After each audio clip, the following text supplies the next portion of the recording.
Hey everyone, Chris Lewis from Fox 47's Digital Newsroom. Thanks so much for being back with us today. Today we're going to be talking with Dr. Phil Knight, who is the Executive Director of the Food Bank Council of Michigan. We're going to be talking about a virtual statewide food drive that's going to be starting here and is going to be helping our food banks. Dr. Knight, thanks so much for being with us today. Well, it's my pleasure. Thanks for having me, Chris.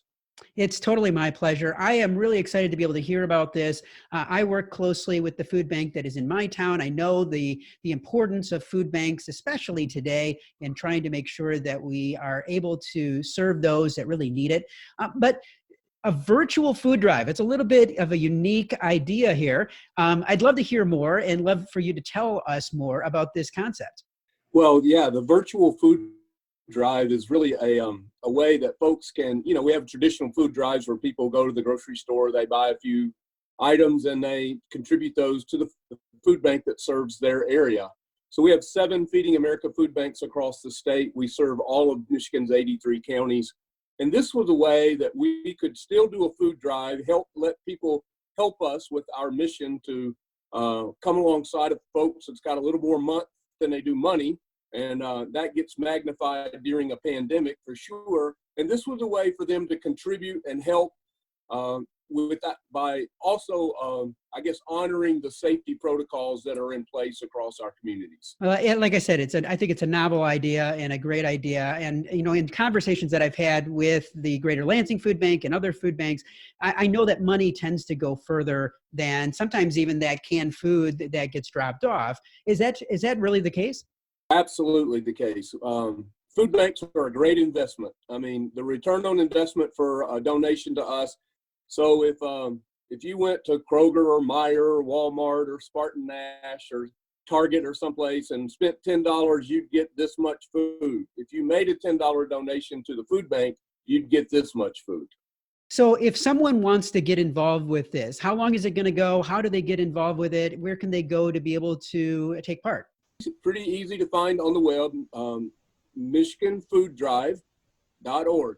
And you'll see a virtual food drive there on the left side. And you'll see, if you're really concerned about the most vulnerable population during this COVID-19 pandemic, which is senior citizens, there's an opportunity to support them with a senior quarantine box. I think that's about $28, and it provides 22 meals at an average cost of $1.27, and it's a high quality, nutritional USDA standard food.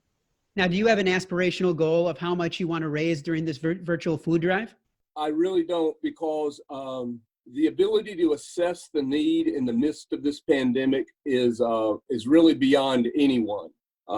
With just taking the senior citizens population, with the congregate feeding sites for senior lunches are all closed because of the stay-at-home order. So we're trying to come alongside of DHHS and help with this. But then when you look at folks who've never had to negotiate the emergency food network, like contract workers or gig workers, employees of small businesses, the service industry, all of these folks are in need as well, and they're really ineligible for any of the federal benefits like SNAP. So they're turning to the food banks across the state to come alongside of them. Well, I appreciate you sharing all of this. We will put links in our notes today so everyone knows about this. But again, everyone, go to MichiganFoodDrive.org to donate. And Dr. Knight, thanks so much for being with us today.